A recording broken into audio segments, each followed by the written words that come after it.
muy buenas tardes a todos. Bienvenidos a nuestro ya sexto panel de Reliabilities Film Festival Ciudad de México, México y Latinoamérica, porque llega a varios lados esta conexión.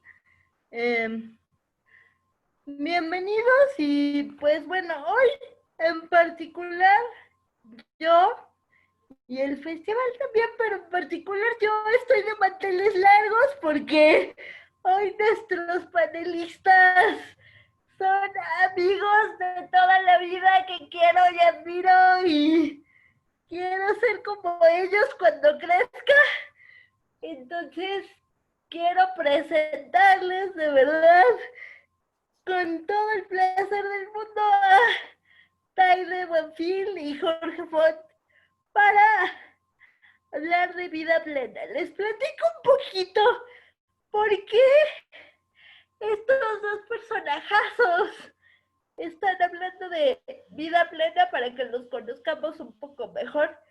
Jorge es deportista, es maestro, bucea por hobby, da conferencias, tiene una escuela, es papá, es esposo, hace de todo. Y qué decir de Taide, ha sido una de las primeras activistas en cuestiones de accesibilidad desde hace muchísimo tiempo. Es arquitecta, es directora de CONFE, es académica en cuestiones de discapacidad en universidades reconocidas. Ha estado metida no solo en el activismo por medio de las organizaciones, sino también un poco en la política a veces. Estos dos hacen de todo y para todos, entonces está maravilloso. Bienvenidos, un verdadero placer tenerlos aquí. Y yo soy Rita Romanowski, les quiero dar a ustedes, como bien dice aquí Sandrita, la verdad es que hoy estamos de manteles largos y como directora del festival creo que hoy tenemos dos celebridades muy importantes en este sexto panel, ya mañana terminamos. Y me siento muy honrada de que estén aquí y además creo que esta semana ha sido una semana de verdad de un banquete en muchos sentidos al tener la presencia pues de tantas personas, tantas ópticas. Ha sido un caleidoscopio en materia de derechos, de discapacidad, de presencia y de amistad. Les doy la bienvenida y el micrófono es suyo. Adelante. ¿Por quién empezamos, Sandra? ¿Les parece bien si las damos primero, Taide? Claro que sí, y mil gracias, de verdad, Sandra, Rita. Estar aquí con Jorge para mí también es un deleite con este señor y con ustedes que de verdad digo, ahora sí que en el camino hemos estado en mil cosas, en muchas cosas que se han trabajado para nuestro país y a nivel internacional y sobre todo lo que es el enfoque de derechos. Y Sandra, que pues desde peque, ahí sí, empezaste con todo esto. Así es que no sabes, de verdad, esta presentación me da así como toda la emoción y una gran responsabilidad que ahí vamos a ver cómo nos sale. Pero encantada de verlos, de estar con todos ustedes, de felicitarlos porque creo que este festival aporta mucho más de lo que podríamos esperar, porque una de las cosas muy importantes para lograr la inclusión es todo lo que es la visualización, ¿no? Y ahorita que, así ya como tratando de entrar en materia de lo que nos tocó, vida plena. Nada más, un tema que de verdad puede ser tan maravilloso y tan complejo, o sea, desde que me dijiste, Sandra, que he estado así, vueltas y vueltas, que dices, ¿qué puedes decir en realidad de una vida plena? ¿No? ¿Cómo podemos considerar que tenemos o no tenemos una vida plena? Y aquí, bueno, en todo esto, logré o busqué ubicarlo en algunas palabras. Y en estas palabras, lo más importante yo creo que es que una vida plena nadie te la da ni te la quita. Una vida plena la debes de buscar, la debes de asumir y es algo que debes de encontrar en ti. El entorno definitivamente te puede hacer más fácil el lograrlo, pero yo creo que sí es una cuestión que depende mucho de la persona.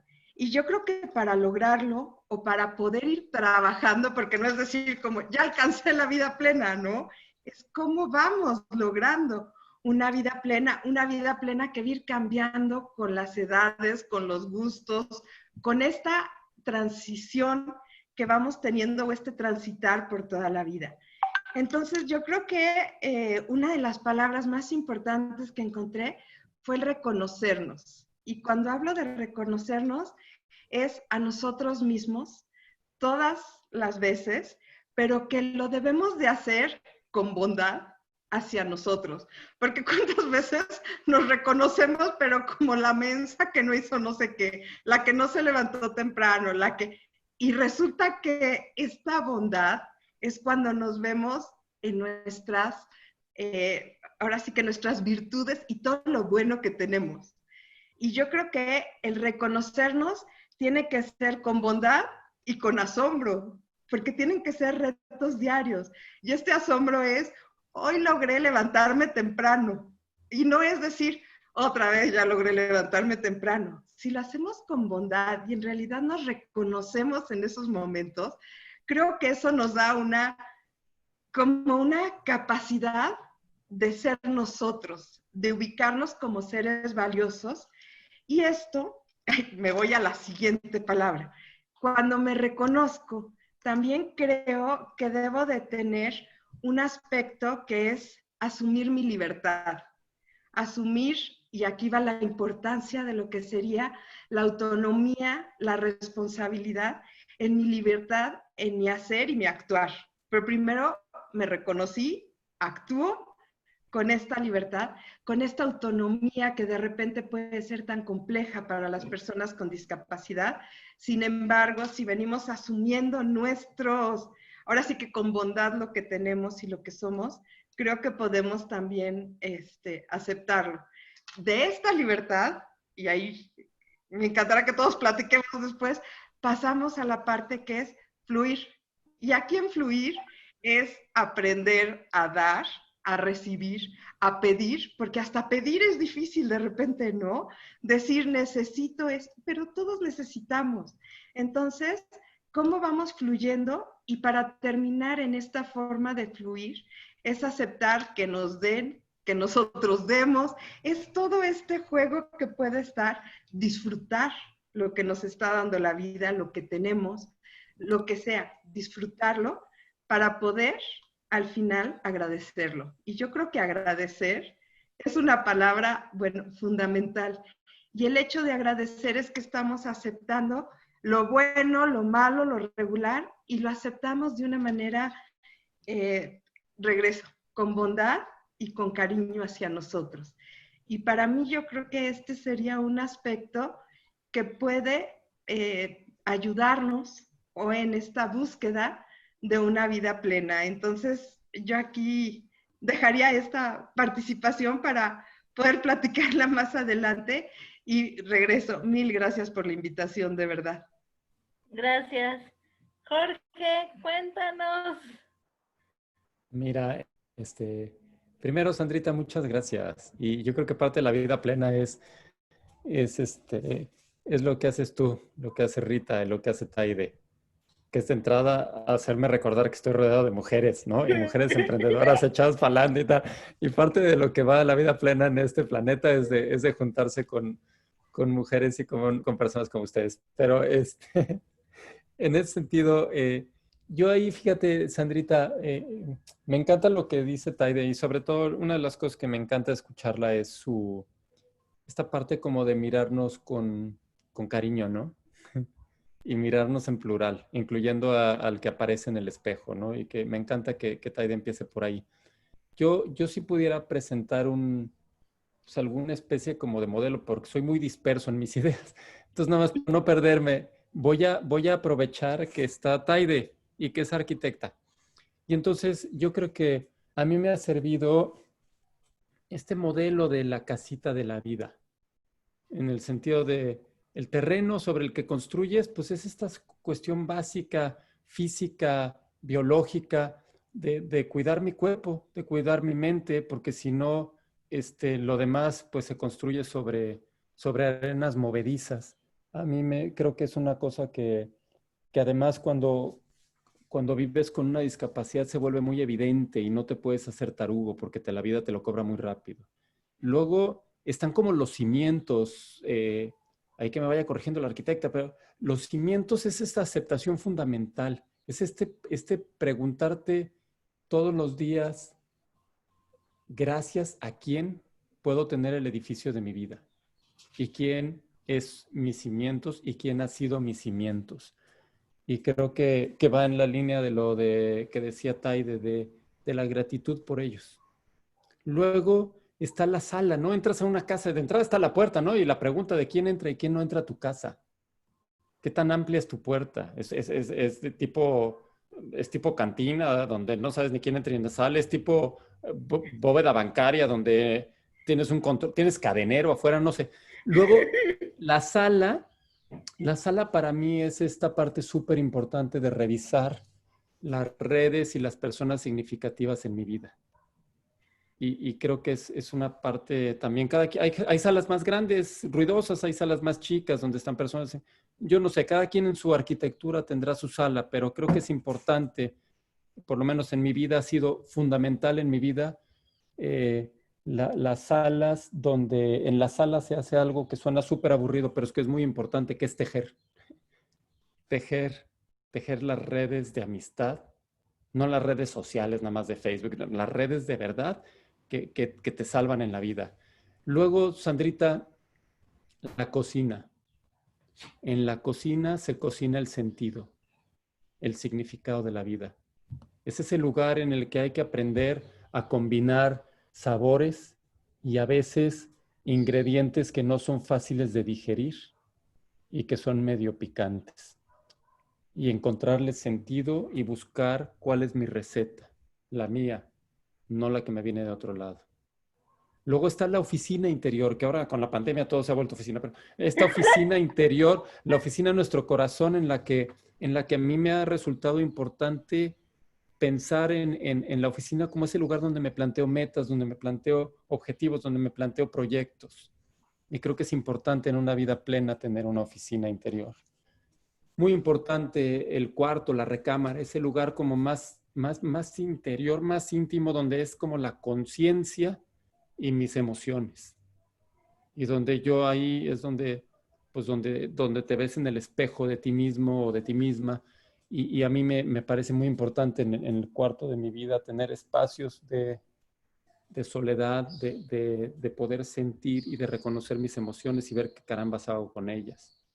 Muy importante, fundamental, tener un cuarto de juegos, tener sentido del humor y que en una vida plena sin humor no es vida plena. Incluso es una dimensión espiritual. El sentido del humor es un indicador de cómo está tu vida espiritual y qué tan espiritual eres.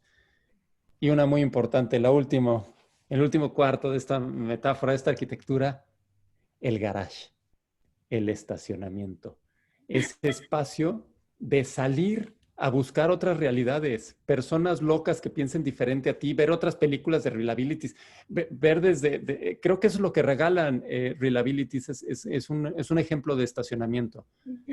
Ve películas desde diferentes perspectivas, sobre todo para que en una vida plena tengas una geografía interior interesante y tengas un mundo interior de muchos ecosistemas. Entonces, yo creo que a mí eso es lo que me ayuda, esta metáfora de la casa me ayuda a no ser tan disperso en mi vida y de repente a poderle dar un orden. Creo que eso a mí me ha ayudado en la arquitectura. Fíjense que, Sandra, si me permites, a mí, yo me quedé mucho reflexionando porque evidentemente el tema pues lo planteamos nosotros, ¿no? pero me he cuestionado mucho por qué hablar de vida plena y discapacidad. O sea, ¿qué implicaciones tiene esto? ¿Esto qué quiere decir? ¿Que las personas con discapacidad no pueden tener una vida plena? ¿O nos tenemos que concentrar? ¿Por qué nos tenemos que concentrar en que las personas con discapacidad tengan una vida plena? ¿No la tienen? Es que ¿Qué es la plenitud? ¿No? ¿Qué es la plenitud? ¿Que acaso las personas que no tienen una discapacidad tienen una vida plena? O sea, hay esta disyuntiva, ¿no? En este planteamiento de qué es esta terminología. ¿Qué es calidad de vida? Es un asunto subjetivo que hemos llegado a asumir que las personas con discapacidad no tienen una vida plena. Y yo me pregunto, ¿será real? ¿O no tendrán una vida más plena que la nuestra de aquellos que no tenemos una discapacidad? poniendo un poco esto y abordando un poco este cuestionamiento, quisiera preguntarles a los dos, ¿cómo ha jugado el entrar? Porque además ustedes entraron, ustedes adquirieron la discapacidad. ¿Cómo ha jugado el entrar al mundo de la discapacidad en esto de redefinir la plenitud? Porque en efecto, plenitud puede significar cosas muy diferentes para uno que para otro, independientemente de si tienes una discapacidad o no.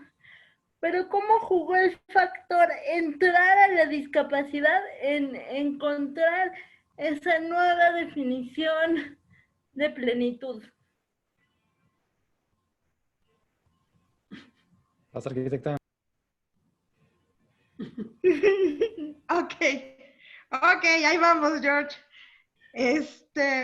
Bueno, aquí una parte de lo que mencionaba Rita, yo creo que más que ver si las personas con o sin discapacidad tenemos una vida plena, es que todavía el ejercicio de los derechos está, ¿por qué tenemos que tener una convención? Porque todavía tenemos que resaltar, tenemos que destacar esta parte que implica, y totalmente de acuerdo contigo, yo creo que la vida plena depende mucho de la persona, más que de lo que sería la discapacidad o no discapacidad. Sí puedo mencionar, y aquí lo que comentó Sandra, y es como esta parte de haber entrado a la discapacidad, que aquí aprovecho, de ahí vamos, George. Yo entré un año después que Jorge, justamente. Y aquí una parte que fue importante, no en ese momento, porque en ese momento dices, ¿y qué anda opinando, no?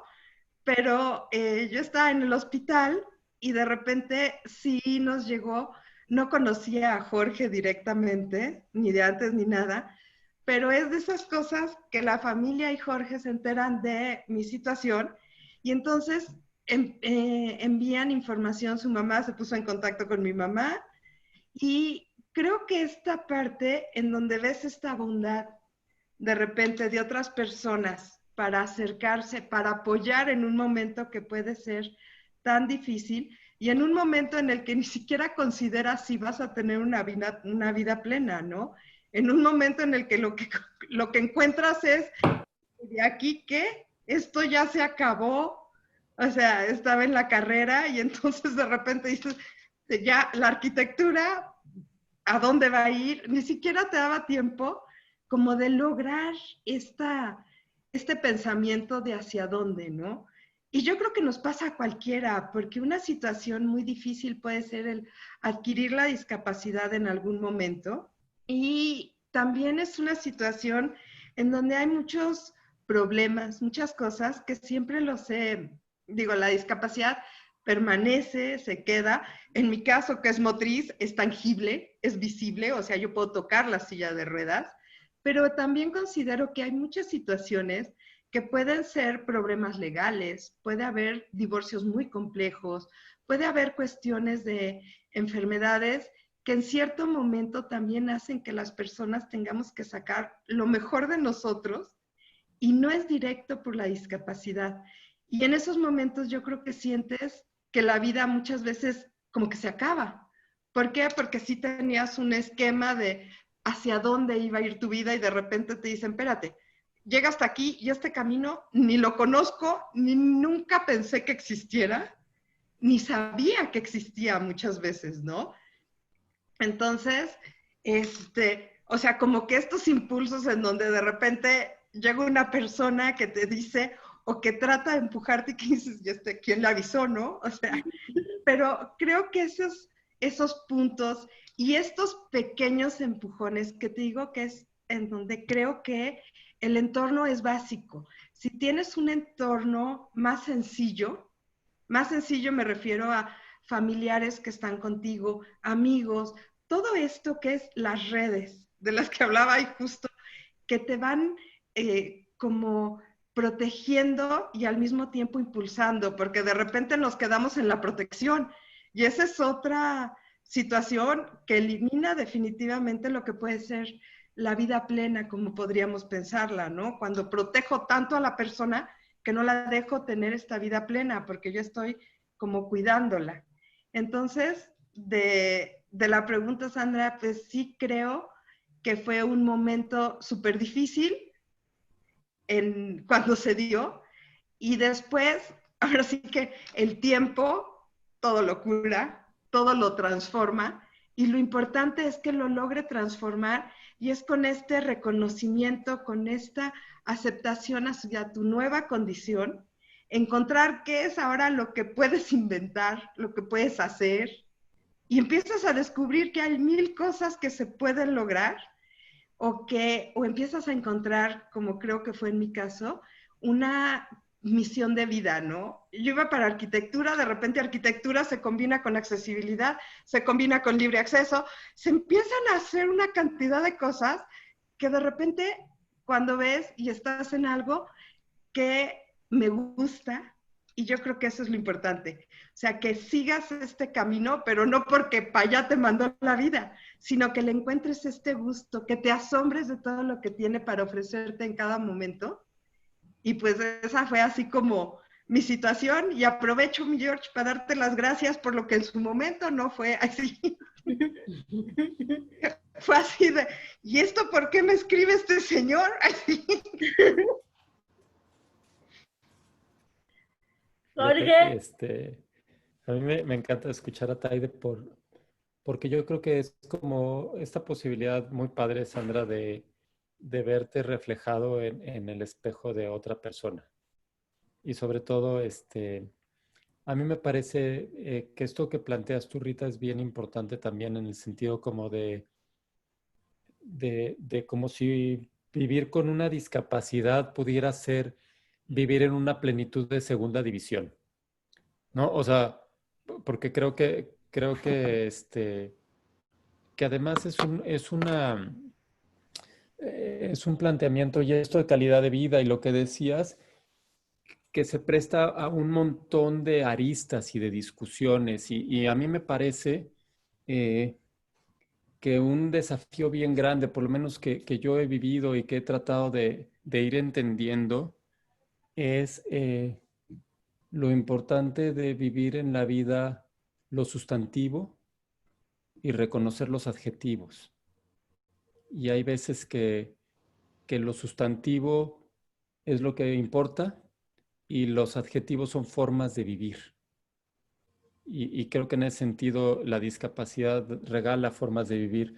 Y combinándolo con lo que preguntaba Sandrita y lo que dice Taide, a mí me parece que por lo menos en mi experiencia, a mí me encanta cómo lo plantea Sandrita, porque la discapacidad es maleducada.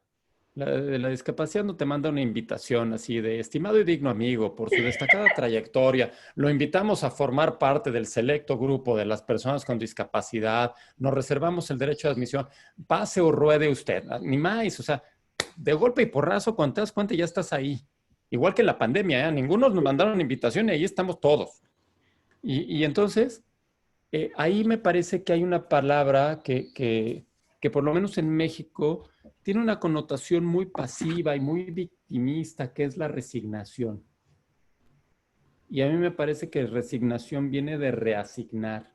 de volver en tu vida asignar los valores, que es esta parte que plantea Taide y que tiene toda la razón, que es decir, a ver, yo tuve que replantear en mi vida dónde quedaba la arquitectura, dónde quedaba mi carrera. Yo iba a estudiar medicina, a estudiar administración de empresas por terror, para no ser un bueno para nada. O sea, la verdad es que era una, o sea, es como estar en un tsunami interior y tener que reconstruir. Y en ese sentido, Rita, a mí me parece que la vivencia de esto en la discapacidad, yo siempre he pensado que, sobre todo en un accidente, que es lo que yo puedo hablar, pero en ese sentido la discapacidad es como un terremoto, ¿sabes?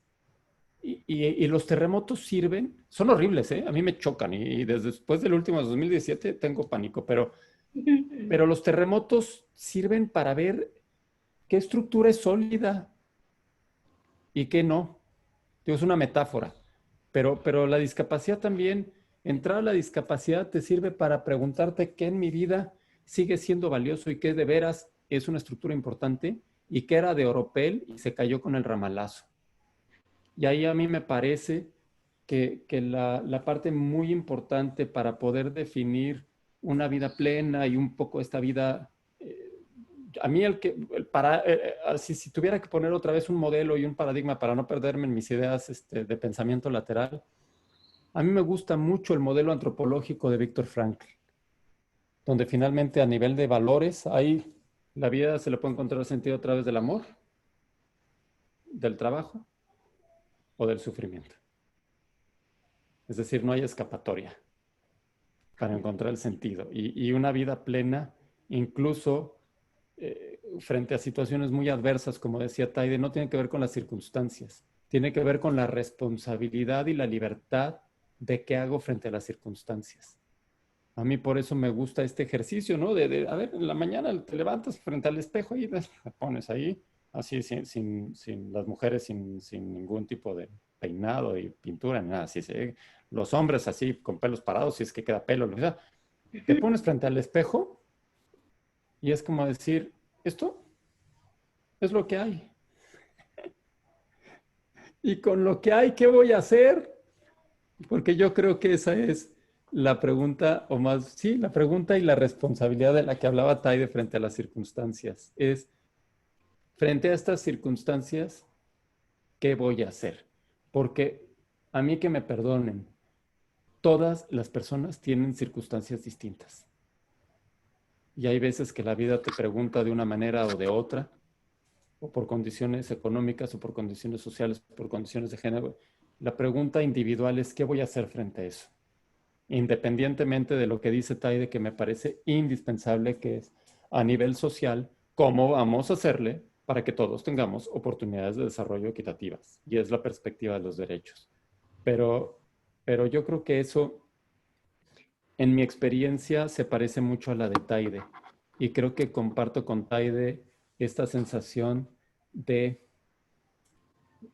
cuando la vida pregunta fuerte, no se puede contestar en singular, ¿eh? Se contesta en el plural nosotros, haciendo comunidad. Y yo creo que para mí esa es una parte súper importante de reconocer que además en comunidad no hay discapacidad. Porque en una comunidad eres único, imprescindible e importante. Tú. No eres un número de lista, ni eres un voto más. Eres una persona en una comunidad. Y yo creo que la comunidad ayuda, por lo menos a mí me ha ayudado a sentir que soy importante, que soy querido, que tengo algo que aportar. En este sentido de ver todo desde la perspectiva de los derechos y no desde la perspectiva de la limitante. Siento que estamos viviendo un momento en el que corremos peligro de caer en los asistencialismos otra vez por visiones que está manejando gente que no conoce bien lo que es este tema. Entonces, ¿en qué momento, de qué manera la sociedad puede intervenir para ser más fuerte y no caer en estos modelos un poco retrógradas en los que se cree que ayudar es dar dinero, ¿no?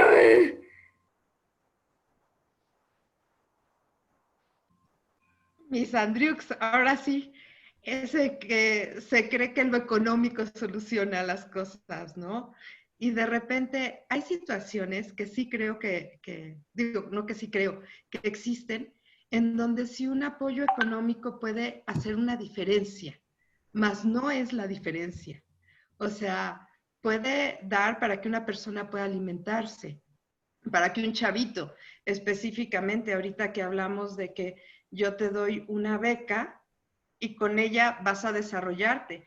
No, el chavito se va a desarrollar con la escuela, con la comunidad, justo así como esta parte que menciona Jorge, que es tan importante, y para lo cual necesitamos entornos que nos permitan estar, que nos permitan desarrollarnos, que nos demuestren lo importantes que somos y el valor que tenemos como individuos en esta. Entonces, ahorita que sí considero que estamos regresando porque en vez de buscar modelos o con con ese recurso que se da en becas, en definitiva, pues el chavito puede tener los 1,000 pesos en la bolsa, pero con eso sus maestros no van a estar capacitados para incluirlo en la escuela, no va a tener ingreso a la salud, no va a tener ingreso a un mejor trabajo si no tenemos buena educación. O sea, se va haciendo un ciclo en donde considero que lo económico soluciona sin ver lo complejo y maravilloso que es el ser humano, con todas las necesidades y con todo lo que implica la vida en comunidad, que yo creo que esa es base para estar, ¿no? O sea, y en esto, ¿qué podríamos hacer como sociedad? Yo creo que hay un punto bien importante y aquí es todos estos esfuerzos. La cosa es que es cómo nos volvemos mejores, y me voy a algo que comentó, creo que fue antier, Rita, que tenía que ver con hasta dónde somos esta parte de todos ser voluntarios, de todos ser mejores ciudadanos y participar, que de repente como que esto lo tiene que arreglar el Estado por este lado, o esto o sea, esto lo lleva el Estado y lo tiene que ver porque son personas con discapacidad, o esto lo tiene que ver la iglesia, o esto lo tiene que ver las empresas. Y de repente nuestro mundo es tan maravilloso que tiene que ser una alianza entre todos. Y la sociedad civil, lo que es el valor de nosotros como ciudadanos, como voluntarios, creo que eso es básico y tenemos que fortalecer a la sociedad civil. Las organizaciones de la sociedad civil permanecen, van más allá de los sexenios, van más allá de los intereses, porque son las organizaciones las que están inmersas con nuestra sociedad, son las más cercanas a la sociedad. Entonces, fortalecer a estas organizaciones en todo sentido va a generar estos cambios. Y haciendo, de aquí yo me robo de todos, ¿qué tal? Estos cimientos que decía Jorge, no para mi casa, sino para mi país que queremos, yo creo que esto nos da el formar estos cimientos fuertes en donde créanme que es pensar que no lo que yo pueda hacer, este granito de arena o este puntito que estamos haciendo, si lo unimos con todos, puede generar estos grandes cambios. Y de repente, como sociedad, siento que hemos perdido ese revalorar lo importante de una acción, ¿no? Y esta pequeña acción puede lograr muchísimo más si nos aliamos. Y aquí es buscar que se mantengan las políticas públicas en materia de discapacidad, que si no lo hace el Estado, lo podamos hacer nosotros como sociedad civil y mantener y siempre estar buscando este desarrollo de las personas, ¿no? Y creo que sería aquí, a ver, George, que ya me hice bolas yo sola. No, ¿cuál bolas? Lo que pasa es que esta infeliz de Sandrita hace preguntas complicadas. O sea, a mí, a ver, trataré de contestarte, Sandrita, hasta donde dé mi sapiencia y mi orden de respuesta. Entonces, ahí te va. Primero, a mí me ha servido entender. A ver, lo primero que yo te diría es, yo creo que hay un problema y un desafío, para no ponerlo en términos de problemas, un desafío súper complejo Y voy a decir una repetición de conceptos. Y Rita de esto sabe un montón porque es su especialidad en términos de educación. O sea, mientras pensemos que los problemas complejos se resuelven de maneras simplistas y tengamos una mentalidad de la vida y de la historia como de Star Wars, de ahí los buenos, los malos, entonces hay que acabar con eso. Y ese tipo de soluciones, a mí de lo que me hablan es de un modelo mental muy básico, donde si las soluciones fueran tan sencillas, ya se hubieran hecho. A mí me parece que vale la pena el retomar y el poder reconocer que hay personas, que hay grupos, que hay instituciones, que hay universidades, en la parte de educación estoy hablando, que proponen ideas interesantes. O sea, estoy pensando en una Amartya Sen, Premio Nobel de Economía, donde él dice, a ver, en la vida hay un tema de commodities y capabilities. O sea, los commodities es el dinero. Las capabilities son las capacidades de una persona para generar riqueza. Y atrás de eso está el paradigma más importante que es la libertad. A mí me gusta mucho más pensar que yo puedo trabajar, generar riquezas, riquezas no solo económicas, culturales, sociales, ecológicas, individuales, físicas, y que yo puedo tomar una decisión de si me quiero comprar una camisa gris. No que me tenga que poner la camisa gris que alguien decidió que me tenía que poner porque me la regalaron. No sé si me explico. O sea, yo creo que el tema de generar oportunidades y competencias en las personas es una manera de fortalecer su libertad. Que eso es lo que a mí me encanta de lo que plantea Amartya Sen. Otra idea que va en la línea de lo que dice Taide es este filósofo que me ha encantado, Bernardo Toro, que habla de la ética del cuidado, de ese cuidado que empieza de dentro hacia afuera, cuidarnos a nosotros mismos, cuidar a los cercanos, él habla. ¿Y sabes cómo se cuida a los lejanos? Cuidando las instituciones y el espacio común. Esa es la manera de cuidar a los lejanos, de acuerdo a Bernardo Toro.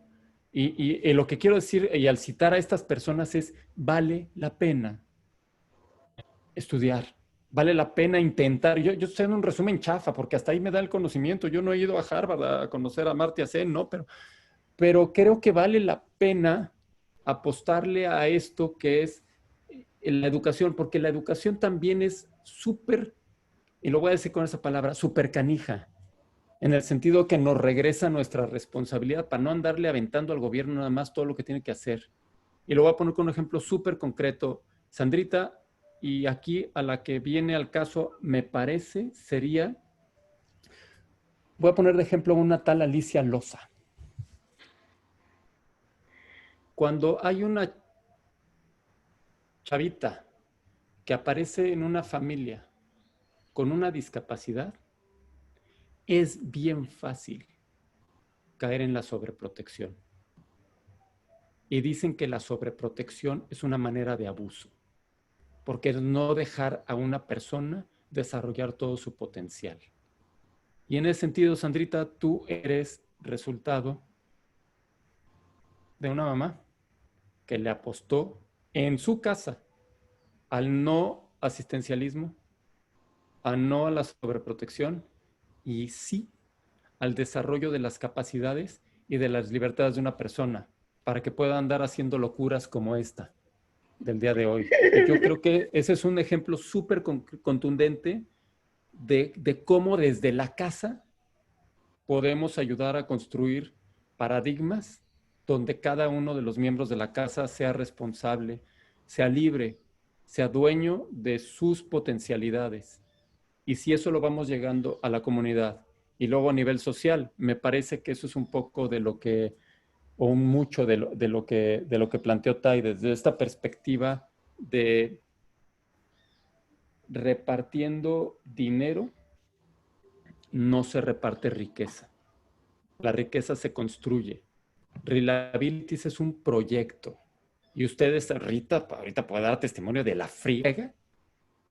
Digo, también la satisfacción, pero la friega que es hacer algo, desarrollar un proyecto para generar riqueza cultural, riqueza de perspectivas, riqueza social, riqueza de ideas. riqueza de perspectivas distintas. La riqueza se construye, se multiplica y es producto del trabajo, no nada más de andar repartiéndolo. Eso es mi humildísima opinión al respecto. Gracias.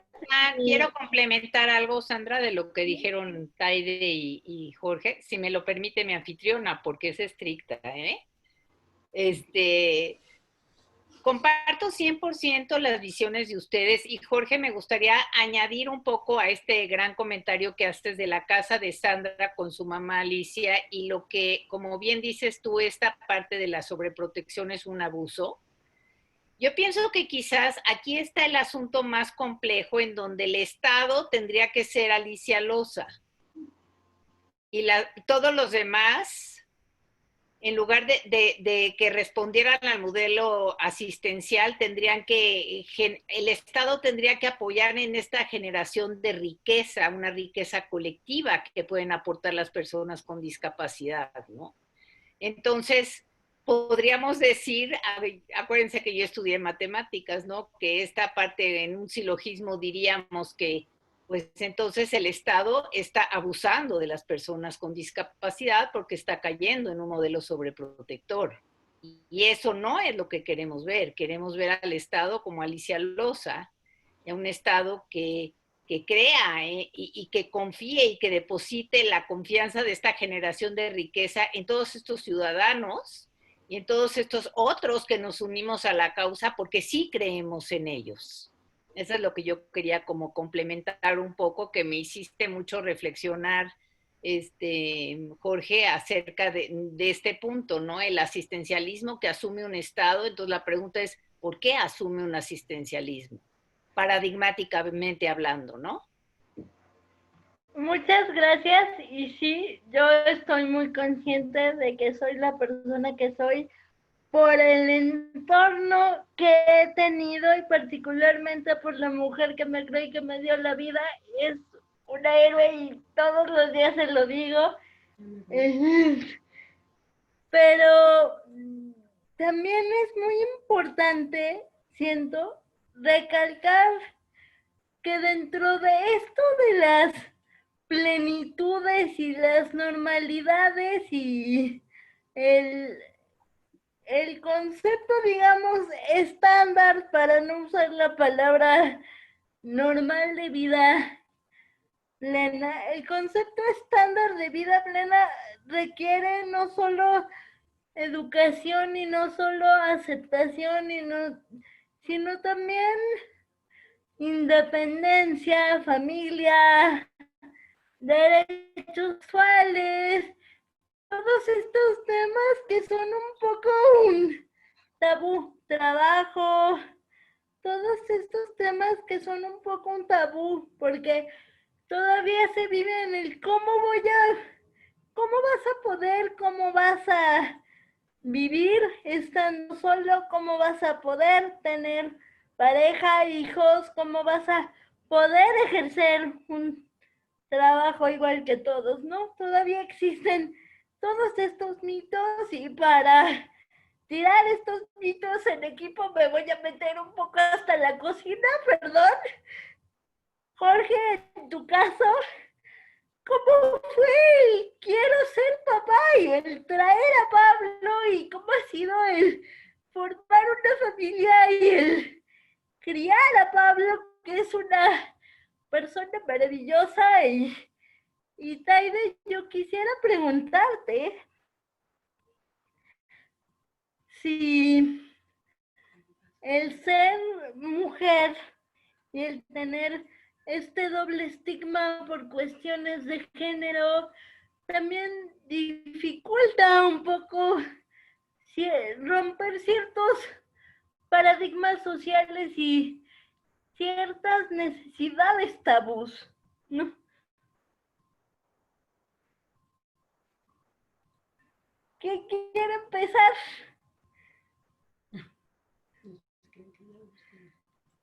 Ay, ahí va. Sí, en definitiva es un tabú, pero incluso la discapacidad de inicio era como un tabú. Era, ¿qué es esto? ¿Cómo se hace? ¿De qué es? Y, o sea, como que todo este cambio, un cambio de un esquema, y yo creo que ahí es en donde tenemos que trabajar mucho, y es este resignificado de las cosas, porque ya saben, o sea, el típico caminito era como el de las princesas de Disney, ¿no? Que tú vas creciendo, te vas a encontrar al príncipe azul, vas a ser feliz, te vas a casar y vas a tener hijitos, ¿no? De repente viene este parteaguas en donde te empiezas a cuestionar mil cosas, ¿no? Desde, y creo que se ha venido abriendo mucho más, sin embargo todavía creo que está como limitado, ¿no? En el sentido en el cual hablar de sexualidad y discapacidad implica tener que hablar mucho más y tener a lo mejor mayores explicaciones ante algo que podría ser totalmente natural, ¿no? Porque es, a ver, espérame por acá. Y creo que aquí es simplemente que como mujeres muchas veces, y aquí hablo de discapacidad o no discapacidad, con discapacidad tienes que dar, puede ser que un poquito más de antecedente, de explicación de algunas cosas, ¿no? El hecho de ser paraplegia, pues ahí no hay sensación física. Sin embargo, sí hay muchas cosas, hay autismo, hay otras cosas que se pueden ver, pero todo esto lo que implica es platicarlo. Y como mujer, ahora sí que hija de familia, de todas estas cosas, haber roto estos paradigmas para entrar a estos otros temas, sí tiene su tiempo, tiene sus momentos, y de repente es el como readaptarnos en todo este sentido, y cuando hables en todo, porque o sea, como que vemos y pensamos en los derechos a la educación, a la salud y al trabajo, ¿no? Y dices, espérame, hay muchísimos otros derechos que están involucrados que tienen que ver con, ahora sí que algunas veces que me preguntaban, ¿tú puedes beber alcohol? Y dices, depende de mí, gracias, al igual que, exacto, mi Jorge, todo, o sea, y decían, pero ¿cómo? Y es que estás en una silla y dices, o sea, no, o sea, es como tienes que ir rompiendo en estos, y aquí, bueno, puede ser que lo tomes o desde el punto de, sí, asumirlo, y como todo, ya después va siendo mucho más sencillo hablar de los temas, mucho más sencillo, porque también entre más, y aquí sí, ya Jorge me dirá, pero siento que conforme lo vas diciendo, repitiendo, actuando, vas siendo congruente, es decir, vas formando la idea de esta nueva concepción de ti, de esta situación que cuando hablo de ti, hablo de que todos tenemos una en particular, sobre todo en temas como los que mencionas, como que cada uno tiene sus enfoques, tiene sus, ahora sí que es totalmente libre, entonces vas reafirmando la sexualidad que puedes tener, pero sí es este proceso en donde tienen que haber cambios. Y estos cambios tienen que implicar en lo social, porque también es la forma en la que te perciben. Lo que decías, Sandra, así de, y vas a poder tener hijos, y dices, pues, como cualquiera, déjame averiguarlo. O sea, déjame saber si los quiero tener, que también es parte de esta responsabilidad, de esta libertad que asumes cuando puedes tenerla, y entonces empezar a trabajar en ello. Pero sí es romper barreras, barreras que tenemos de misma educación muchas veces, hablarlo, comunicarlo y empezar a arriesgarte como cualquiera para salir al mundo, ¿no? Jorge, tú eres un ejemplo vivo de uno de estos procesos que la gente de pronto no cree capaces a las personas con discapacidad de tener familia propia, por ejemplo, y tú tienes una familia maravillosa, eres padre, todo este proceso desde tomar la decisión, enfrentarte a los cuestionamientos hasta ahora ya que vives. Mira, Sandrita, yo creo que te lo voy a contestar esta parte a lo mejor no desde una perspectiva muy teórica, sino más bien como más experiencial. Y es más, yo me puedo equivocar en mis percepciones y ahorita puedo decir cosas que a lo mejor son distintas en mi experiencia, incluso a lo que pudo haber planteado Tai, sobre todo en la parte social y eso, no sé. Yo lo que te diría es, yo tengo mucha suerte. Ahí empezaría, así. Y te lo voy a decir por qué. Porque hace rato decíamos, oye, a la discapacidad, pues no te pregunta nadie, entraste. Y entraste, pues, o porque te caes de un caballo, porque te caes esquiando, porque chocas, o porque, no sé. Y lo que hablamos hace rato, que lo que toca ahí es como responder y decir, pues frente a esto que hay, pues, ¿qué voy a hacer? Pero y te lo voy a decir así, a mí me conmueve, me sorprende y no me deja de asombrar en mi vida que haya una Tere que haya decidido entrar a la discapacidad, decidido, por amor. Y yo creo que ahí tengo mucha suerte. O sea, tengo mucha suerte por haber encontrado a una persona como Tere, que yo creo que lo que enseña, porque además es maestra, pero digo, y esto no lo enseña en sus clases, eso lo enseña con su vida, es que hay personas que saben mirar más allá de un marco con ruedas, mirar el cuadro que se está pintando. Y hay quien se atreve a decir, yo quiero pintar ese cuadro contigo. Y en ese sentido, yo en esa primera parte tengo mucha suerte por haber conocido a una Tere que es capaz, incluso en muchos de los momentos de mi vida, de aceptar cosas antes que yo mismo. Y eso te ayuda a tú también aceptarlas. Y eso me parece que es el valor de una verdadera relación de pareja, de amistad, si quieres. O sea, este descubrirte en la mirada de alguien más y descubrir tus capacidades en quien puede mirar capacidades en ti. Yo creo que por eso Tere es maestra, porque es una descubridora de capacidades. Y en ese sentido, pues la verdad, Sandrita, cuando nos casamos y todo, mucho el proyecto que había es, yo he sido así, Sandrita, yo soy una oda de la desorientación vocacional y de la desorientación del proyecto de vida. Entonces, pues, uno va, hay quien tiene su vida, como decía Taide, ya muy planeadita, ¿no? De nacerás, crecerás, te casarás, tendrás hijos, serás arquitecto. ¿Sí o sea, yo después de mi accidente como que, y a lo mejor desde antes, ¿sí? Como que voy viendo lo inmediato y voy resolviendo las cosas. Entonces, pues primero era pues, ¿qué crees? Pues tengo novia, ¿no? Una novia guapetona, inteligente, sensible, a todo dar, ¿no? Y luego, pues ya, oye, pues si nos vamos a casar, pues nos queda. Sí me explico, esa siguiente decisión, ¿no? Y luego, pues la verdad, el tema de ser papás y eso, con toda sinceridad, no estaba en el radar. Como que no lo habíamos dado por descartado. Y luego cuando empezaron a aparecer por ahí algunos sobrinos, dices, esto está padre. O sea, esto de... Digo, es una responsabilidad del caramba, pero pues es una cosa padre, ¿no? Y así fue cuando fuimos como platicando esta posibilidad de ser papás.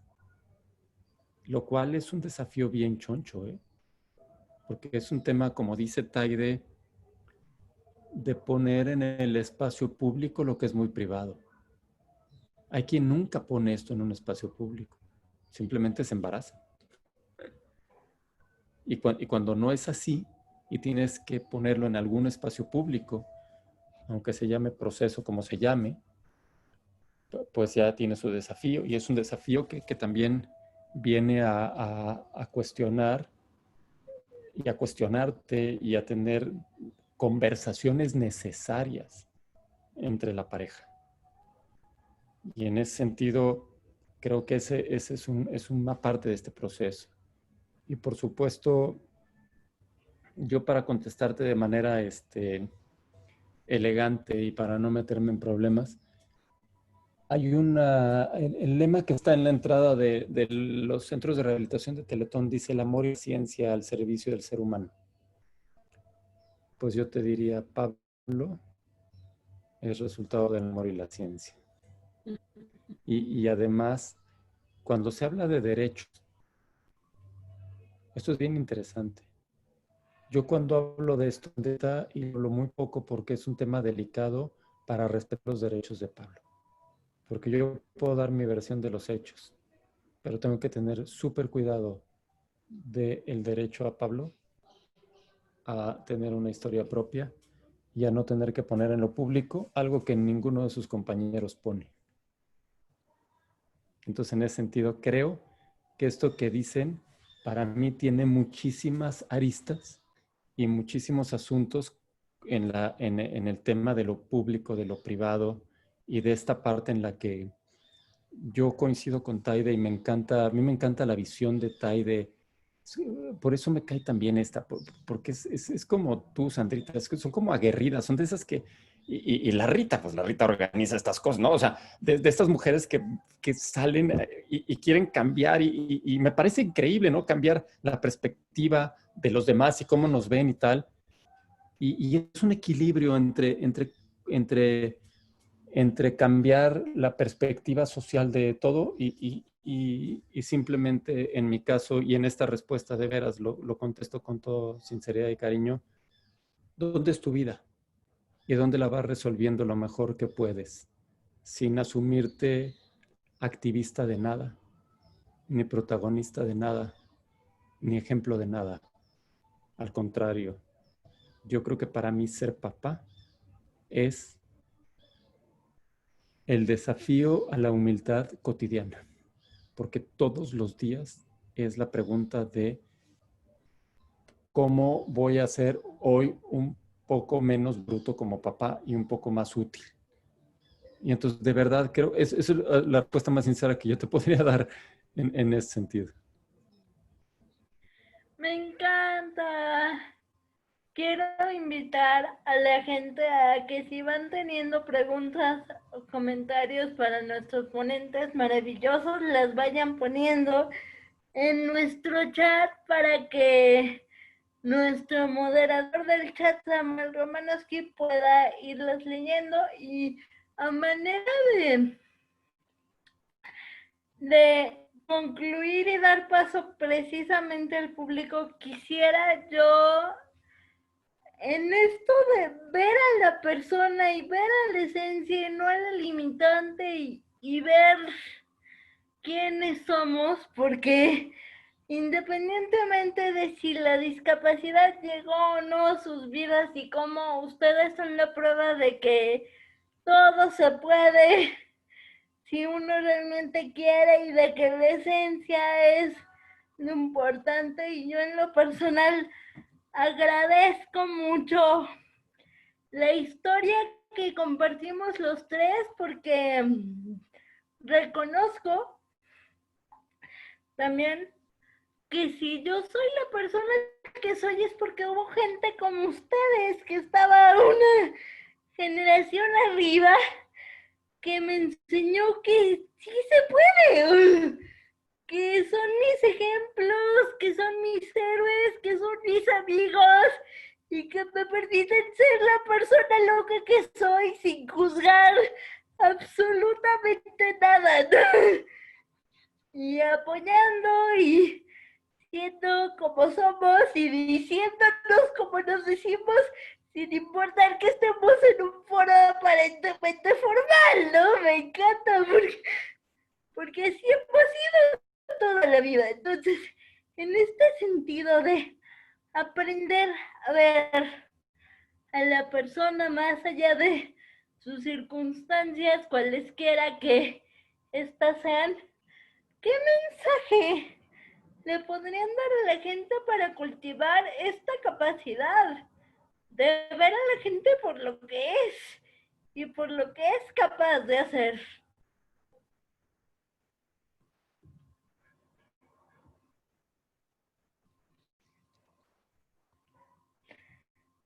¿Me dejas, Jorgito? Pues sí, qué padre.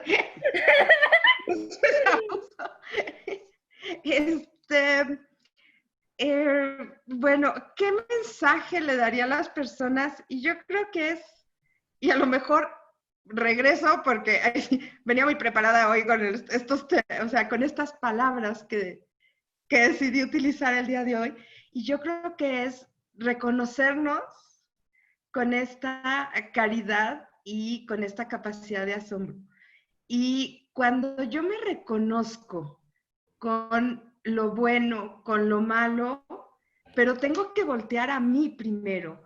Y de repente lo que hacemos es voltear a ver al de enfrente, ¿no? Reconozco lo primero, me pongo a reconocer lo que le encuentro al de enfrente y a ver qué tiene, qué no tiene, y a lo mejor no lo hago ni con caridad ni con asombro, pero estoy. Y yo creo que es cuando empiezo a revalorarme, a reencontrar en mi persona, puedo encontrar en otros que a lo mejor están enfrente, que obviamente son diferentes, todos somos diferentes, y ese es un punto que a mí se me hace importante destacar, porque de repente cuando hablamos de ellos y nosotros, yo les digo que es como cuando te conviene, como los niños chiquitos, ¿no? Soy adulto si me van a poner, si me van a dejar despierto, pero si me van a dar dulces, no, entonces todavía soy de los chiquitos. Entonces, yo creo que es empezar a eliminar ellos y nosotros y simplemente poder ver a las personas con este aspecto en donde reconozco lo que tienen de positivo, y si empiezo a ver a todas las personas buscándoles algo positivo y si no, simplemente no metiéndome, podemos empezar a cambiar en esta forma de percibir o de repente voltear a ver, porque a mí me da mucha risa y esto, a ver, se lo dejo a mi Jorge, a ver qué opina. Siempre he tenido mi duda en que dicen que las personas cuando te miran con lástima es porque sienten lástima por ellos mismos. Yo digo que no puede ser porque es como muy chistoso. Entonces es reconocerme, pero no con esa lástima, sino con ese enfoque de caridad en donde saco, o de bondad hacia mí, donde saco todo lo bueno y no busco como esa parte de, híjole, si estoy fregada en esto, híjole, y de esa manera trato de reflejar a los demás. Entonces, esta empatía, esta forma, creo que sería lo que podría decir que nos cambiará, y es resignificar y revalorar al individuo, a la persona como tal. Gracias. Jorge, Sí, a mí me hace sentido lo que dice Taide. En la parte, no sé si vaya por ahí, Sandra. La verdad es que yo no, a mí este asunto de como de dar recomendaciones para descubrir a la persona o lo sustantivo por arriba de los adjetivos y tal. En mi experiencia, cuando no lo hago,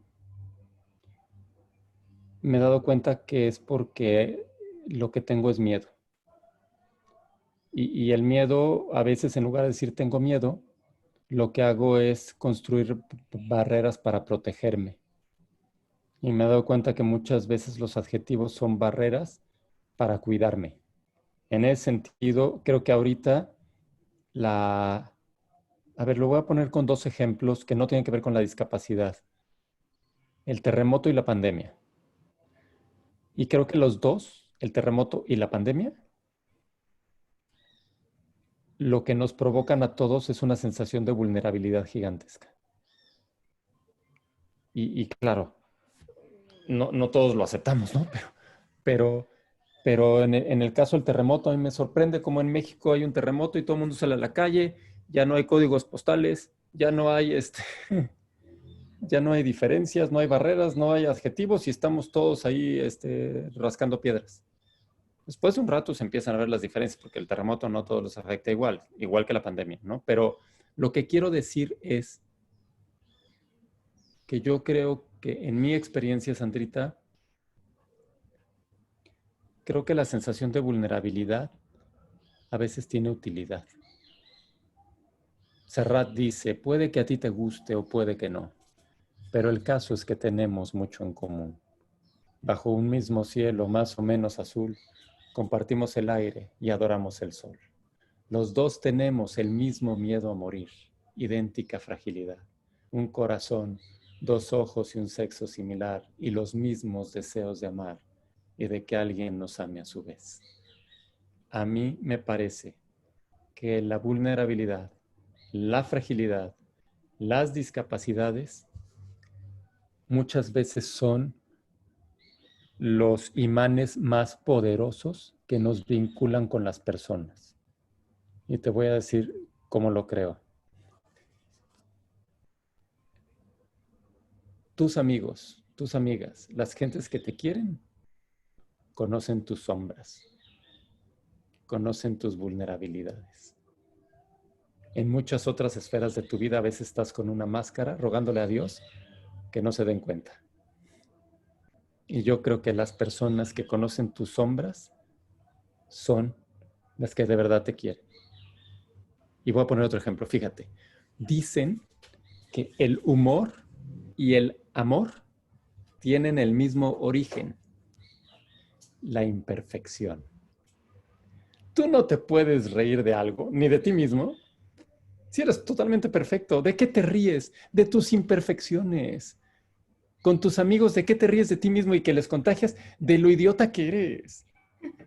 O sea, te ríes de cuando te quieres hacer sentir perfecto y no te salió. Normalmente de eso te ríes. Te ríes de la presentación que ibas a hacer formal con Sandra Loza y acabas diciendo pura estupidez y te ríes de eso y provocas que la gente se ríe en la pantallita de ti. La imperfección, ¿sí me explico? Y el amor. Si tú vamos a suponer, sales con alguien, las primeras salidas te peinas, te perfumas, les haces creer que eres una buena persona y ahí la llevas, ¿no? Creando tu buena imagen. Y en la tercera salida, en un restaurante, el mesero hace algo que te aprieta un botón en tu dark side, sale el lado oscuro de ti, le gritoneas, y cuando te das cuenta dices, güey, ya la regué, ya me expuse. Si la otra persona, después de tu escenita, te sigue queriendo, ya fregaste. Porque te está queriendo con tus luces y tus sombras. No significa ser la persona abnegada que pégame aunque me quiera. O sea, no estoy diciendo eso. Lo que estoy diciendo es que el amor, dicen que el amor no es ciego. El amor es el visionario más grande que existe. Porque te ayuda a mirar a las personas de manera integral y sobre todo te ayuda a mirarlos como pueden llegar a ser. Y yo creo que este tipo de cosas, para mí, ¿cómo se aprenden, Sandrita? Yo no estoy diciendo cómo se enseñan. ¿Cómo se aprenden? En la vulnerabilidad. No es padre ir a un hospital, ¿eh? Es horrible. Y ahorita en COVID menos. Pero voy a poner un ejemplo, una metáfora. Cuando vas a un hospital y te ponen, no te pones, te ponen una batita de esas ridículas donde todo queda a la vista y te entran resfriados por la retaguardia y cosas muy terribles, te sientes vulnerable, te sientes expuesto y sobre todo te sientes desnudo de tus certezas. Por eso es útil ir al hospital, para que cuando en un hospital te desnudan de tus certezas, la pregunta es ¿quién soy yo? Y creo que cuando la vida te da un ramalazo así, te permite salir al mundo y, con todo respeto, diría el clásico, imaginarte a los demás en esas condiciones. Y te aprendes a reír y a sonreír de los demás de una manera cariñosa, como lo decía Taide.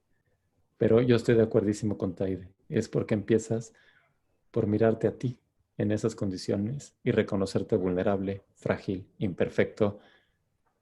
Y creo que en la vida es un privilegio el poder tener espacios donde puedas ser así y no te juzguen, porque es la manera de aprender cómo hacerlo con los demás. Y otra vez, Rita en educación sabrá mejor que yo de eso, pero yo creo que eso es. Cuando alguien en un espacio te enseña y te acepta como eres, te está modelando y enseñando cómo puedes mirar a los demás, porque esa mirada, cómo te hizo sentir a ti. Y yo creo que la educación es eso, es experiencia. si no tengo esa experiencia y si toda mi vida me han juzgado y toda mi vida, es difícil que yo tenga una mirada distinta. Por eso la educación es liberadora.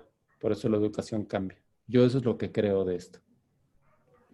Gracias, Jorge. Gracias, Taide, de verdad. Me encanta. Siempre ha sido un placer platicar con ustedes. Y pues ahora invito al público a que se una a la conversación. Samuel, ¿hay algunas preguntas? Y yo tenía una incluso mía. Estuve pensando a medida que hablaban nuestros panelistas. En mi familia hemos tenido conversaciones sobre la situación de las personas con discapacidad en la era de la pandemia, ¿no? Y todo el tiempo decíamos, híjole, ¿qué va a pasar con las personas con discapacidad que no puedan acceder pues a sus terapias, a sus servicios que son esenciales y demás? Y ahorita me puse a pensar, y ahí no sé si algunos de ustedes conozcan las teorías de Nassim Taleb, que es el que escribió el Black Swan o el Cisne Negro, y tiene otro libro que se llama Antifragile, que se traduce antifrágil, y básicamente él dice que vamos a decir, un artículo que es frágil, pues se rompe fácilmente, ¿no? Uno que es robusto aguanta mucho, ¿no? Pero uno que es antifrágil no solo es robusto, sino que se vuelve más fuerte a medida que está expuesto a más golpes o a más situaciones. Entonces, me cambió un poco el chip y dije, bueno, desde luego que la pandemia es una restricción para todos, ¿no? Para gente con discapacidad y sin discapacidad. Sin embargo, las personas con discapacidad, casi por default, ¿no? Son más antifrágiles. ¿Qué quiere decir? Que por situaciones casi de vida, han desarrollado una capacidad de adaptación que las personas que no tenemos alguna discapacidad, quizás no la tenemos. Entonces, pues en una de esas, no todos, pero mucha gente con discapacidad se ha podido adaptar incluso de formas mejores o más eficientes que las personas regulares. ¿Nos podrían opinar al respecto? Aquí sí vas, Jorge, que tú le sabes más a esto. Ay, yo ahí me quedo. Y ya le sé más. Oye, Samuel, ¿así es Sandrita? Es una cosa espantosa Samuel. No, o sea, es de estos güeyes que además, además de leído, luego hace preguntas complejas, ¿no? Así es ese pelado, porque está a todo dar que haya gente así, Samuel. Me encantó tu pregunta. Oye, te contesto con toda sinceridad desde dos cosas, desde mi experiencia y desde mi pasión. Te diría, desde mi experiencia, te voy a decir una cosa que quiero matizar después, Samuel, pero la primera respuesta, fíjate, yo cuando empezó la pandemia, Samuel, gran parte de mi trabajo es dar conferencias y talleres. Tú comprenderás que esto en el mundo presencial se fue a cero. Entonces empezó la pandemia y yo dije, ya se me acabó la chamba. O sea, ¿qué voy a hacer? Y la verdad, Samuel, he de confesarte que hay una discapacidad en mí que no se ve, que es la angustia y la ansiedad. Yo tengo doctorado honoris causa en ansiedad con especialidad en escenarios catastróficos. Entonces tú comprenderás que dicho eso, puta, me entró una angustia del tamaño de mi casa. Y fíjate, cómo ayuda gente como tú. Y te voy a decir quién me ayudó mucho. Tere, mi esposa. Tere está leyendo la biografía de Winston Churchill, que es así. Walking with Destiny, imagínate, 1000 páginas de letra chiquitita. Y en el título hay o sea, el título tiene que ver con una anécdota muy importante de Churchill, que me dijo, Tere, mira, cuando Churchill lo nombraron primer ministro al inicio de la Segunda Guerra Mundial, Él dijo que no se había dado cuenta, pero que parecía que estaba caminando con el destino y que toda su vida había sido una preparación para ese momento. Y Tere lo que me aventó a la cara y me dijo, a lo mejor tú, Jorge, con lo que te ha gustado estudiar sobre resiliencia y con la experiencia que has tenido y tu trabajo, a lo mejor es el momento, igual que Churchill, de ser una persona útil para los demás. Y creo que esa va en la línea de pensamiento de lo que acabas tú de preguntar, Samuel. De decir, oye, yo creo, pero hay un matiz en eso. Fíjate, el matiz es quien es resiliente en una dimensión y para algunas cosas no es resiliente para todo. Eso es un mito. Eso veámoslo. Hay habilidades nuestras donde a lo mejor soy muy bueno para resolver una bronca de crisis en un hospital y soy pésimo para resolver una crisis económica de otro tipo en mi casa. O soy muy bueno para resolver una crisis interpersonal, pero soy muy malo para resolver una crisis intrapersonal cuando tiene que ver conmigo. No sé si me explico. Entonces, pero dicho lo cual, lo que sí sirve, Samuel, es el paradigma de una persona con discapacidad que tiene que enfrentar todos sus días desafíos. La vida se vuelve en ese sentido un gimnasio de resiliencia. Pero también para una persona sin discapacidad se aprende a vivir la vida como un gimnasio de resiliencia, donde la persona que se le mete en la fila, que te choca y te prende, ese es tu maestro de resiliencia el día de hoy. Lo que no lograste el día de hoy y te frustraste es un pequeño ejercicio de resiliencia para que cuando venga el gran ramalazo de la pandemia tengas más capacidades. Yo creo que ese es a lo que vas tú, Samuel, con esta posibilidad. Y por otro lado, hay realidades en las cuales yo lo que me he dado cuenta es que la vida no es tan simple como con y sin discapacidad, sino que es muy complejo. La peor discapacidad ahorita es no tener internet. Y en buena onda, en un foro como el de ahorita, porque estamos hablando de discapacidad, pero pues yo, si tú me ves, y no digo que tengo silla de ruedas, digo, menos que se me da la mano medio flaca, pero pues no se nota, no sé si me explico. Entonces, hay ventajas en el mundo de la pandemia, porque de repente equipara oportunidades cuando tienes internet. Cuando el tema es discapacidad más pobreza, más no conexión a red, ahí sí ya no perteneces a este mundo. Y la brecha, si con la discapacidad era así, se va a volver así. Igual que otros desafíos muy... A ver, por ejemplo, Samuel, si yo tengo que ir de viaje, pues tengo el riesgo de cualquier persona, tu cubreboca, tal. Hay una pequeña diferencia. Alguien me tiene que cargar para subirme al avión. Y ahí ya la distancia social, la fregada, ya se rompió. No sé si me explico.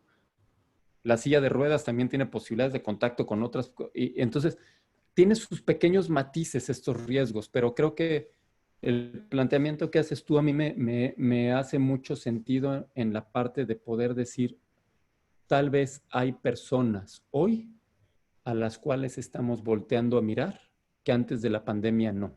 Y las estamos volteando a ver como referente para poder enfrentar adversidades, que puede ser el caso de algunas personas con discapacidad, y también personas que están en el espectro de la discapacidad social y en la discriminación.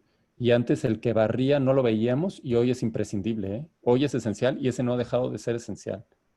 Las gentes de, por supuesto, del sector salud, pero también las gentes de intendencia, las gentes de los servicios básicos, las gentes de las cadenas de suministro. Esos quedamos por hecho y son los últimos de los eslabones, ¿eh? Y hoy la pandemia nos hace voltear y reconocer que son los esenciales. Y si me apuras tantito, son los antifrágiles. Porque son personas que han tenido que enfrentar adversidades toda su vida y además no han tenido un solo reconocimiento social. Entonces me parece que este planteamiento que haces tú da para todo un panel y ojalá y escribas algo tú. Me encantó tu idea, la verdad, Samuel. Muchas gracias. Yo espero haberle sumado a tu libro o artículo o lo que vayas. Haz algo tú con eso. O película, ahora que estamos en el tema del reliability. Gracias, Jorge. ¿Alguna otra pregunta? Sí, Janet le pregunta a Taide que si siempre ha sido tan positiva y alegre o cambió al adquirir la discapacidad. Híjole, mil gracias. Ojalá y sí, pero yo creo que no. Si le preguntas así a mis papás después de tener el accidente, no creo que hayan pensado ni que era positiva y menos alegre. O sea, yo creo que son como momentos o etapas, ¿no? En donde, como todos, de repente explotas y sí me da miedo explotar porque exploto muy feo. Entonces mejor cuido mis explosiones y pero yo creo que el pensar en el siempre en aspectos de felicidad, de alegría, de positivismo y todo eso es un poco complejo. Yo diría que más bien sí lo trato de hacer porque la verdad me retribuye mucho. O sea, como que es reconocer, y hay algo que hago, todas las mañanas escribo una palabra, nada más, que me refiera al día anterior. Y aquí a lo mejor me voy un poquito a la pregunta de Samuel, no sé si se revuelva, pero yo todos los días, y tiene que ser una palabra y positiva del día anterior. Ya sea que tuve amistad, tuve algún reencuentro, productividad, o sea, algo que sea, pero siempre lograba sacarlo en positivo. Y algo que me pasó cuando estaba la pandemia, que luego en Confe, o sea, de verdad que nos llenamos de trabajo a lo bárbaro, eran unas horas extensas, nunca me había dado de comer más de 3 días seguidos y resulta que tuve que inventar desayuno, comida y cena y además limpieza de mi casa. O sea, sí, y créanme que me daba tiempo de todo. Y entonces como que ahí estuvo muy fuerte, pero a la hora que empecé a poner estas palabras, no me salían palabras positivas, me salían palabras tristeza, soledad, o sea, y que dices, no, espérame tantito, o sea, tuve como que concentrarme porque no era que luego me viniera una palabra positiva. Entonces yo creo que estos son parte de estos efectos de la pandemia, ¿sí? Que de repente dices, pues según yo estoy súper bien, súper activa, logrando 1000 cosas, y en realidad no puedo sacar una palabra positiva en la mañana. Entonces, de si siempre lo hemos logrado, ¿no? Lo busco, sí, y aquí fue, pues aunque tengas que decir 15, nada más escribes la positiva, ¿no? Porque es como presionarte un poco para tener esa área. Y de lo que decía Samuel en referencia, sí siento que hubo, y sí hay una vulnerabilidad mayor en el sentido, hace cuenta que estabas o con amigos, ¿no? Y de repente empezaban a hablar y es que esto, y si tienes que ir al hospital, y yo decía, Madre Santa, y si el hospital no tiene baño accesible, ¿cómo diablos, si nadie te puede acompañar, si no va a haber las enfermeras, toda la información que llegaba y decían, las enfermeras van a estar ocupadas, yo cómo voy a poder solucionar los aspectos del baño? O sea, entonces sí era como una angustia diferente y es donde sientes esa vulnerabilidad. Y aquí algo bien importante para responder si he sido positiva, igual que Jorge, sí he tenido mucha suerte en otros sentidos, mucha suerte en apoyo. O sea, yo empecé a estar guardada, soy soltera, mis sobrinos, mi hermana, bueno, al pendiente de mí todo el tiempo, pero ninguno entraba a mi casa, como que me veían como si me fuera a romper. Y la verdad se los agradezco porque estaban súper al pendiente, vinieron 2 domingos a desayunar y me daba una pena porque me traían el desayuno y se sentaban afuera de la puerta en el piso porque no querían entrar a mi casa. Entonces, ¿qué hicimos? Ahora sí que aplicarte, ¿no? Me pusieron un arco en la entrada para que limpiara mi silla. Ahora sí que entro y antes de entrar, baña, es así. Entonces, baña la silla. Todo el que entra a mi casa pasa por el baño obligatorio. Y entonces fue empezar a buscar ok, sí tengo esta condición, sí estoy en esta situación, sí me siento más vulnerable, pero es ¿cómo le hago? Y ahorita, o sea, fue cambiar y entonces empiezan a venir y un punto que sí creo que rompió, y van a decir que yo me estoy confesando aquí con ustedes, pero de repente un día, al 75º día sin que nadie ajeno a mí, o bueno, ni siquiera yo salía, pero nadie entraba a mi casa, me caigo. Pasándome una caída leve porque mis caídas son sutiles. O sea, así de fácil, le cambié llantas a mi silla porque ya no giraban, estaban totalmente desinfladas, se las llevaron a inflar y las que le puse, no las puse bien. Entonces, así de sutil, ups, se soltó la rueda, así, depositada al piso. Y que dices, si intento subirme a la cama o levantarme, capaz que lo mismo que Jorge, ¿no? Ya sabes que todas las ideas negativas al segundo. Entonces, ya así de, no, se me abren las piernas cuando me hinque y me voy a romper la cadera, o sea, no, todo lo macabro. Entonces le hablé a mis sobrinos, vienen mis sobris, se quitaron zapatos, se echaron todo el spray que encontraron, tapabocas, todo, y me ayudan a subir. Volvemos a poner las llantas y resulta que estas llantas, pues por no ser las originales de la silla, tampoco agarraron bien. Entonces estaba dando vueltas y en eso siento que otra vez se va a soltar la llanta. Entonces ya otra vez volverles a hablar, volver a ver.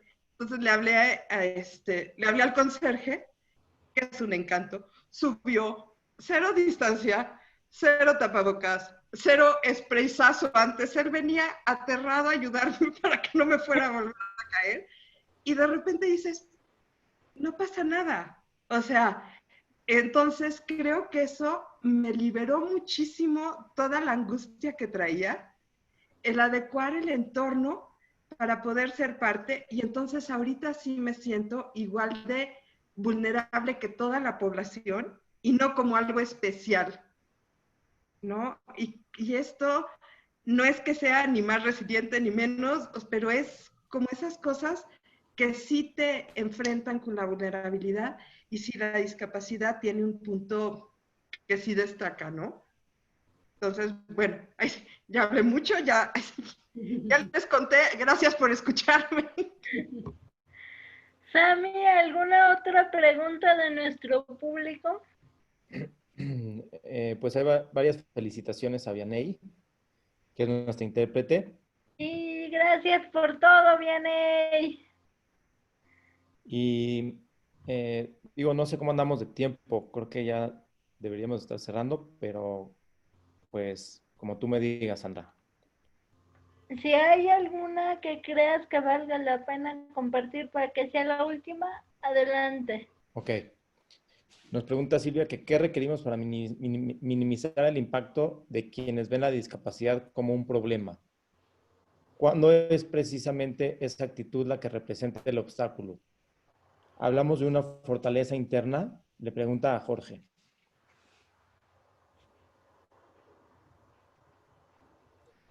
Gracias, Silvia. Fíjate que no sé si te sirva mi manera de pensarlo ahí, pero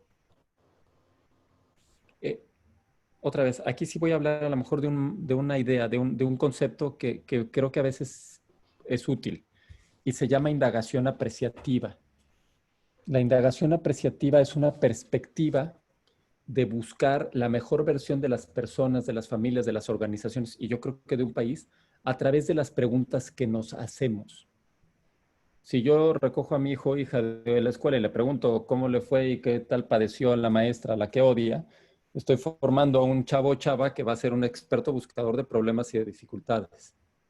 Si le pregunto cada vez que sale de la escuela qué fue lo que aprendió el día de hoy, con qué preguntas salió, qué cosa nueva descubrió el día de hoy, qué anécdota estuvo divertida, estoy buscando a alguien que esté mirando, orientando su mirada a eso. A mí me parece que quien nos puede enseñar mucho de la mirada, de los demás, no como problemas, sino como potenciales, o sea, como potencial de desarrollo, son, por una parte, sin duda, los maestros y las maestras, y por otro lado, también, en el caso de la discapacidad, por ejemplo, los médicos en rehabilitación, los médicos especialistas en rehabilitación, los terapeutas y terapeutas, porque de alguna manera es muy fácil y muy evidente, como decía Taylor, la discapacidad física llegas y pues la ves, ¿no? Pues ahí está ¿no? Está la silla de ruedas, ahí está la parálisis, ¿no?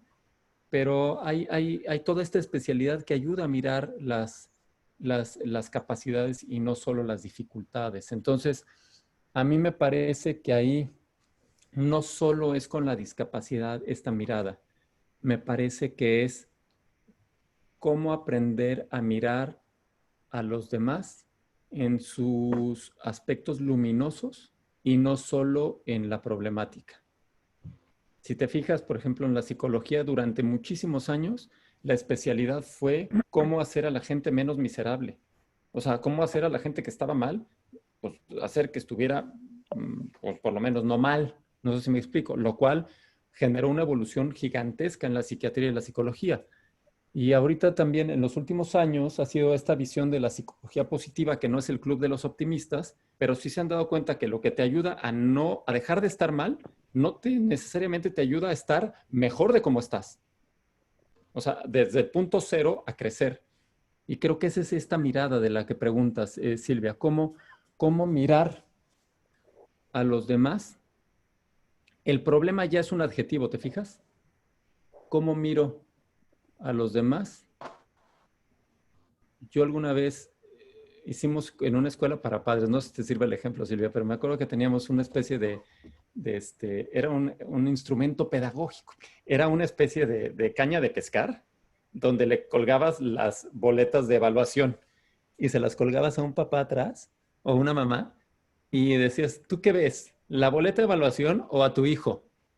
O sea, ¿cuántos de nosotros vemos la boleta de evaluación, la calificación, el problema de que está reprobando y no a mi hijo o hija completa?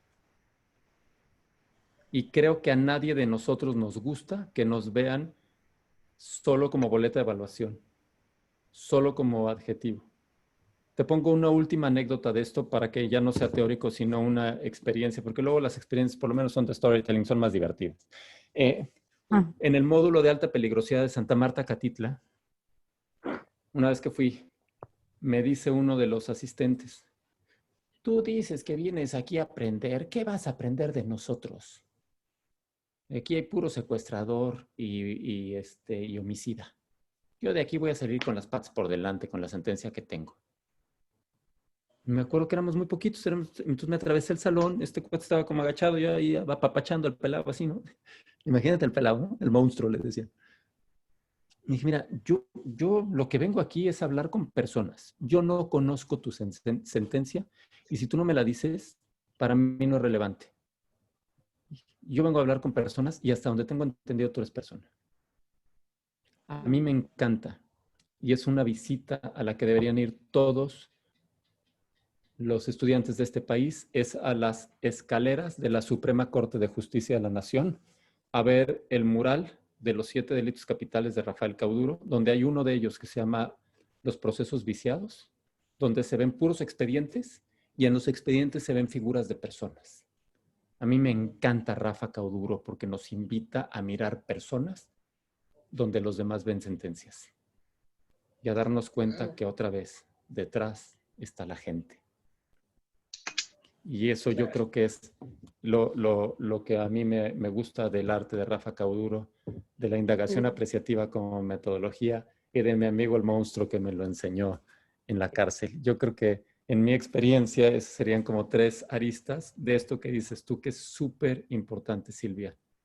Si a las gentes en México dejamos de verlo como pobre, no significa dejar de ver la pobreza y las condiciones, sino ver a la persona y entonces respondemos de una manera distinta, que yo creo que eso es el verdadero humanismo, no lo que se está haciendo ahorita. Pero vaya, eso es para mí lo que hay en el fondo de lo que tú dices. Y creo que una manera súper poderosa de hacerlo, y creo que ahí yo, después del pretexto de la conversación del día de hoy, me voy a meter a ver más de las cosas que recomiendan, es las películas de Reliabilities, porque las películas son un enorme aparador que nos invite a mirar potencialidades y a cambiar paradigmas y estereotipos en millones de personas, porque esa ventaja tiene el cine, que impacta a millones de personas. Entonces, gracias por tu pregunta, Silvia. Yo espero haber dicho algo que por lo menos sonaba medianamente sensato y te haya hecho creer que soy una buena persona. Y pues nada. Muchísimas gracias. Pues toca concluir el panel del día de hoy. De verdad, ha sido un placer que nos acompañen. Yo estoy feliz de que se haya hecho esta conversación. Soy fan, de verdad, los adoro a los dos. Y pues bueno, Rita, si quisieras dar un comentario de despedida para cerrar. No se te oye. ¿Alguien le puede prender el micro a Rita, porfa? Prendan el micro. Ya, Listo. que ya. Solo reiterarles otra vez que todas estas ideas así, me gustaría como grabarlas en piedra, todo lo que dijeron hoy, porque de verdad fue conmovedor, enriquecedor, pero más allá, creo que, como dijo Jorge al último, ¿no? La idea que tenemos este gran equipo de Reliabilities es precisamente que esta gran herramienta del cine, en donde vamos a poder ver en estos aparadores realmente a tantas y tantas personas, trascienda para lograr estos cambios paradigmáticos que tanta falta nos hacen. Ayúdenos a promoverlo, ayúdenos a que esto sea grande, porque esa es la idea que todo este equipo tiene. Muchísimas gracias a todos y mañana finalizamos en el panel, el último de la semana, no lo pierdan, a las 6 de la tarde. Aquí nos vemos. Muchas gracias. ¿Algún mensaje de despedida, Taide, Jorge? ¿Algo que quieran agregar para despedir? Únicamente, de verdad, felicitarlas porque creo que estos esfuerzos son más que valiosos. Y me encantó estar con el mismísimo George. Sandrita, gracias por sus palabras, mi Rita. Y a ustedes, porque de verdad creo que para mí fue una plática así como encantadora, una tarde deliciosa. O sea, mil gracias y felicidades. Gracias, Sandrita. Gracias, Taide. A mí me encantó compartir contigo, en particular como panelista, pero sobre todo escuchar esta parte como súper sincera, súper buena onda del corazón. Sandrita, mil gracias por creer que podemos servir para algo. Rita, felicidades y gracias por generar espacios inteligentes, espacios de encuentro, espacios que nos regalen a todos. Yo creo que hoy a mí me gustan, fíjate, Rita, las clases en las que un maestro o maestra te deja con más preguntas que respuestas, porque esas te obligan o te invitan a seguir preguntándote y a seguir creciendo. Y yo me siento hoy, Rita, como quien fue a una clase de esas donde sales con más preguntas que respuestas y con preguntas interesantes para seguir reflexionando.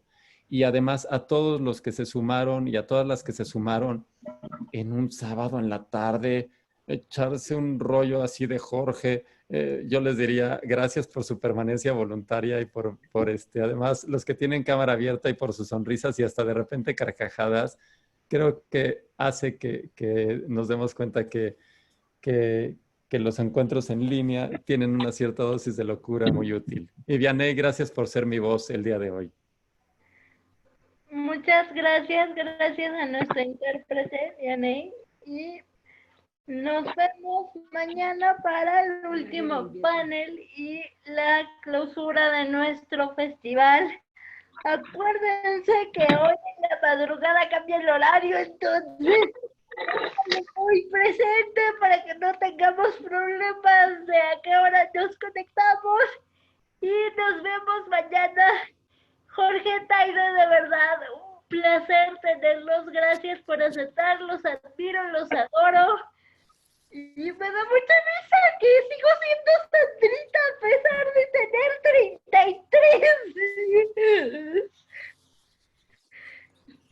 33. Eso habla de mi edad, no de ti. Besos y nos vemos mañana. Gracias de verdad a todos otra vez. Gracias, Vianey. Gracias, bye. Bye.